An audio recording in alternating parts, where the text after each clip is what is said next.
जब भी husband wife के बीच में कोई डिस्प्यूट होता है और बात तलाक तक पहुंच जाती है, तो अगर को साथ में बच्चा भी है तो पति और पत्नी को ये कन्फ्यूजन होती है, यही डर होता है कि तलाक के बाद आखिर बच्चा किसके साथ रहेगा, बच्चे की कस्टडी किसको मिलेगी। तो जब भी तलाक होता है उसका सबसे गहरा जो असर है वो एक बच्चे पर ही पड़ता है। उनके मन के ऊपर बहुत बुरा प्रभाव एक तलाक का पड़ता है। तो आज की वीडियो में हम चाइल्ड कस्टडी के बारे में ही डिस्कस करेंगे कि अगर आपका तलाक होता है तो चाइल्ड कस्टडी किसके पास जाएगी, बच्चे की कस्टडी किसको मिलेगी, और कोर्ट जो है वो बच्चे की कस्टडी कैसे डिटरमाइन करती है और बच्चे का ओपिनियन कब मैटर करता है। तो फ्रेंड्स, वीडियो में आगे बढ़ने से पहले अगर आपने हमारे चैनल लीगल स्टोर हाउस को अभी तक सब्सक्राइब नहीं किया है तो चैनल को सब्सक्राइब कर लें और बेल नोटिफिकेशन को भी ऑन कर लें, ताकि हमारी वीडियोस की नोटिफिकेशन आप तक पहुंच सके, क्योंकि इस चैनल पे हम ऐसे ऐसे लॉ से रिलेटेड टॉपिक्स आपके लिए लेके आते रहते हैं। और एक और इम्पोर्टेंट अनाउंसमेंट, अगर आपके जीवन में कोई कानूनी समस्या है और आप उसका समाधान हमसे चाहते हैं तो आप ऊपर दिए गए नंबर पे कॉन्टैक्ट करके मुझसे और मेरी टीम से जुड़ सकते हैं और घर बैठे ही अपनी कानूनी समस्या का समाधान पा सकते हैं। तो फ्रेंड्स, बिना किसी देरी के शुरू करते हैं आज की इस वीडियो को।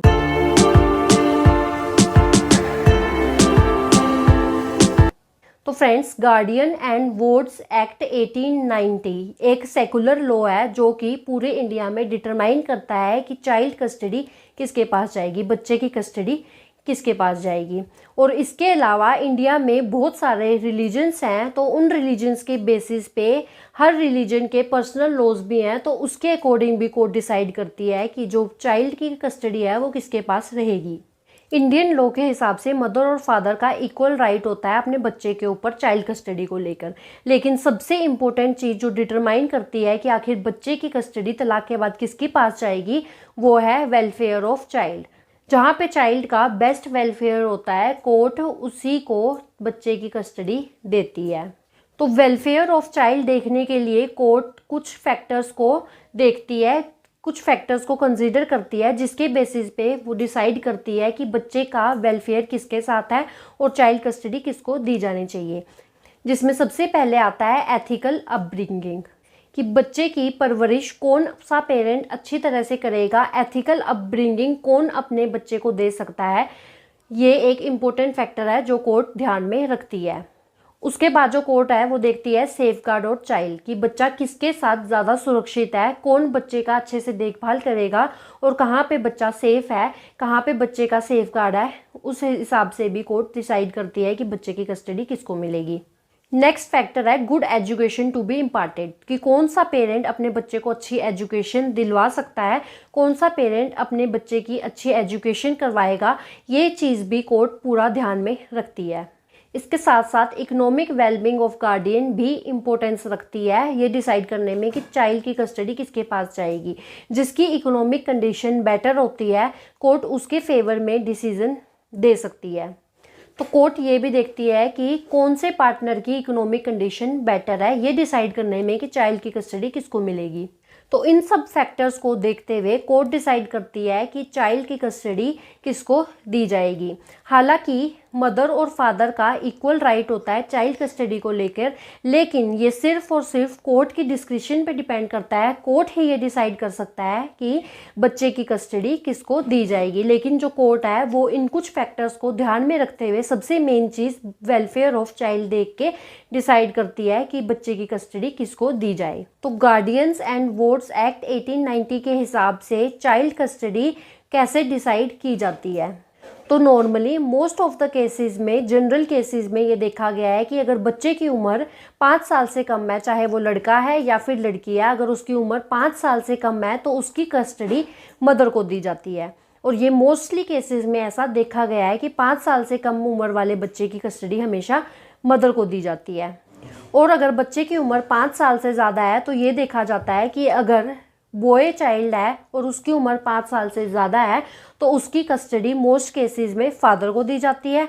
और अगर डॉटर है, बेटी है, उसकी उम्र 5 साल से ज़्यादा है तो मोस्टली केसेस में उसकी कस्टडी मदर को दी जाती है।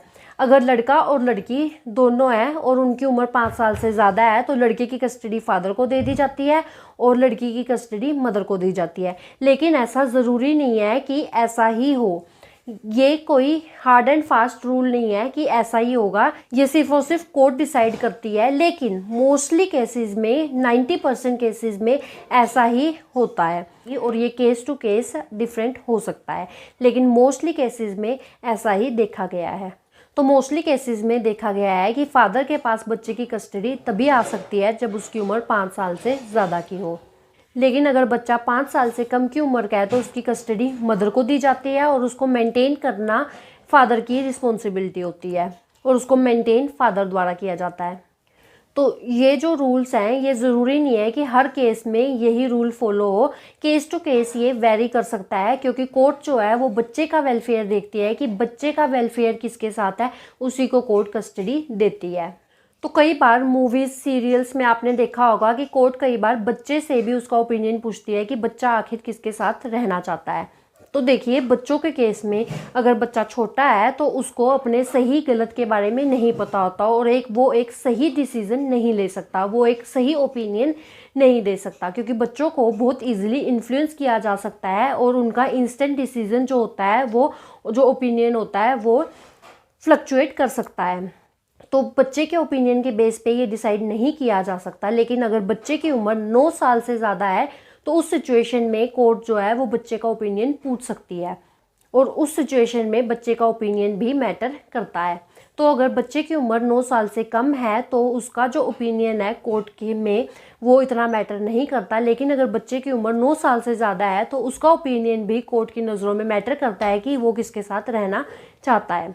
लेकिन बच्चे का ओपिनियन लेने के बाद भी ये ज़रूरी नहीं है कि कोर्ट जो है वो उसी बेसिस पे डिसीज़न ले। ये सिर्फ और सिर्फ कोर्ट डिसाइड करेगी, कोर्ट ही ये फाइनल डिसीज़न ले सकती है कि बच्चे की कस्टडी किसके पास रहेगी। और जो कोर्ट है वो वेलफेयर ऑफ चाइल्ड को ध्यान में रखते हुए ये डिसाइड करती है कि बच्चे की कस्टडी आखिर किसके पास जाएगी।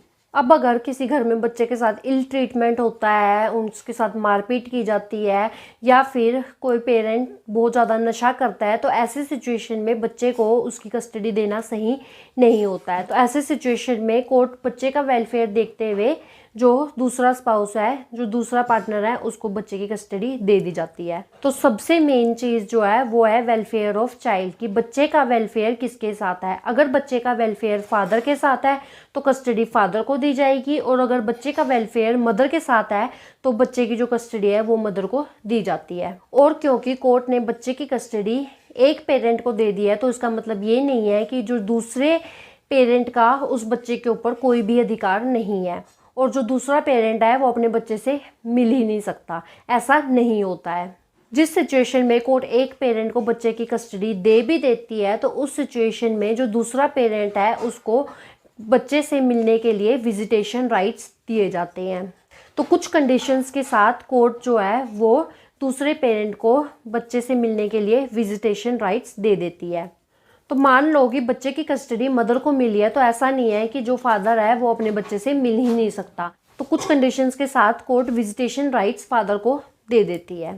कोर्ट ये ध्यान रखती है कि बच्चे को दोनों पेरेंट्स के प्यार और अटेंशन की ज़रूरत होती है। तो इसीलिए कोर्ट जो है अगर एक पेरेंट को बच्चे की कस्टडी मिल भी जाती है तो दूसरे पेरेंट को कुछ कंडीशंस के साथ जो है विजिटेशन राइट्स देती है। और वो जो कंडीशंस हैं, जैसे कि कौन से आवर्स में, कौन से डेज, कितने दिन आप अपने बच्चे से मिल सकते हैं, उन कंडीशंस को अगर आप फॉलो करते हैं तो आपको विजिटेशन राइट्स मिल जाते हैं। तो ऐसा नहीं होता है कि अगर एक पेरेंट को बच्चे की कस्टडी मिल गई है तो दूसरे पेरेंट का उसके ऊपर कोई अधिकार नहीं है और वो उससे मिल भी नहीं सकता। ऐसा नहीं होता है। तो फ्रेंड्स, आई होप अब आपको क्लियर हो गया होगा कि तलाक के बाद बच्चा आखिर किसके पास रहेगा, बच्चे की कस्टडी किसको मिलेगी। तो फ्रेंड्स, अगर अभी भी आपको कोई डाउट है तो आप कमेंट बॉक्स में कमेंट करके हमसे पूछ सकते हैं। तो फ्रेंड्स, आई होप ये वीडियो आपको अच्छी लगी होगी, यूज़फुल लगी होगी। तो अगर ये वीडियो आपको यूज़फुल लगी है और इन्फॉर्मेटिव लगी है तो वीडियो को लाइक, शेयर और सब्सक्राइब करें। तो फ्रेंड्स, आज की वीडियो में इतना ही। अपना कीमती समय हमें देने के लिए धन्यवाद।